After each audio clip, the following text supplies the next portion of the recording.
Hey guys, welcome back to Tennis Picks and Bets here on the Mayo Media Network. I'm John. You can find me on Twitter at JRTweets. Tennis 1-1 on the two women's plays for the quarterfinals. A little bit juiced out there, but Kerber does come through. Jabeur not so much. Catching up on the previous video as well, Hubert Hurkacz finishes out his match and does come through with over 55 daily fantasy points as the second cheapest player on the board. So I hope some people are able to take advantage of that as well. Before we get to today's picks, make sure you're all subscribed to the Mayo Media Network YouTube channel and drop a like on this video. If you're doing this through a podcast app, make sure to rate, review, and subscribe to Daily Fantasy Sports Picks and Bets, The Mix. All right, we'll begin with the match between Roger Federer, one of the all-time greats here at Wimbledon, and Hubert Hurkacz. And we're actually going to take the +4 games with the underdog at even money. I love Hubert Hurkacz in this spot. He's really found his momentum after winning Miami all those months ago. Had not won a match or more than one match in what felt like ages. 6 straight losses leading into Wimbledon. He has really found his form. That serve is working. He is huge. He's about 6'5", 6'6", up there in the like Matteo Berrettini, Daniil Medvedev range. And that means the serve on the grass really working well.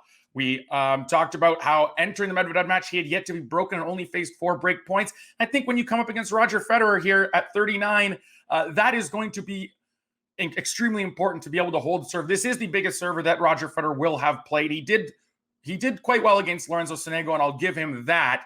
But this is by far the sternest test he has had, and I haven't been impressed or convinced by his previous matches just yet. Cam Norrie and Adrian Manarino able to snag a set off of him, neither of whom has the power and weapons that Hubert Hurkacz possesses. I think he definitely keeps this close. I think he's got a great chance to win at over +200 too, but when you're going to give me 4 games for a match that could go very well to a tiebreak and each set played, I'm going to go ahead and snag those. If he can snag a set with a break, like a 6-4, 6-3, this looks even better. So +4 games, Hubert Hurkacz at even money. The other play is a little bit of a derivative market play, one of those prop plays, and it's not available at every book, but there are plenty of books that will have it. So check out your books for these set overs. It's the first set over 10.5 games between Denis Shapovalov and Khachanov.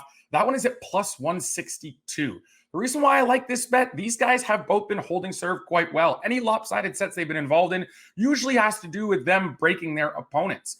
Denis Shapovalov has held at 86% or better in each of his 3 matches to date. Remember, his second round match, was a walkover given to him by Pablo Andahar. And so he's only played 3 matches. But in each one of those, he's held 86% of his service games or better. Khachanov has also been extremely impressive, going 2 entire matches against Igor Gerasimov and Francis Tiafoe without having been broken.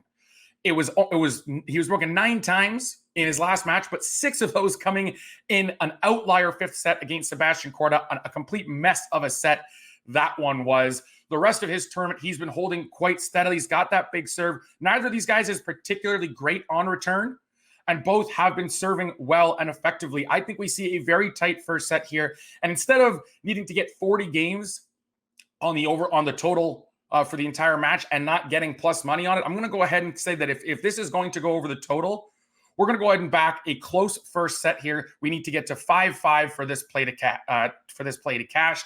Either 7-5 or 7-6 results. Either way would cash this bet. So again, over 10.5 games between Denis Shapovalov and Khachanov in the first set of play at +160. Thanks again for watching, guys. We'll be back with women's semi-final coverage in tomorrow's video.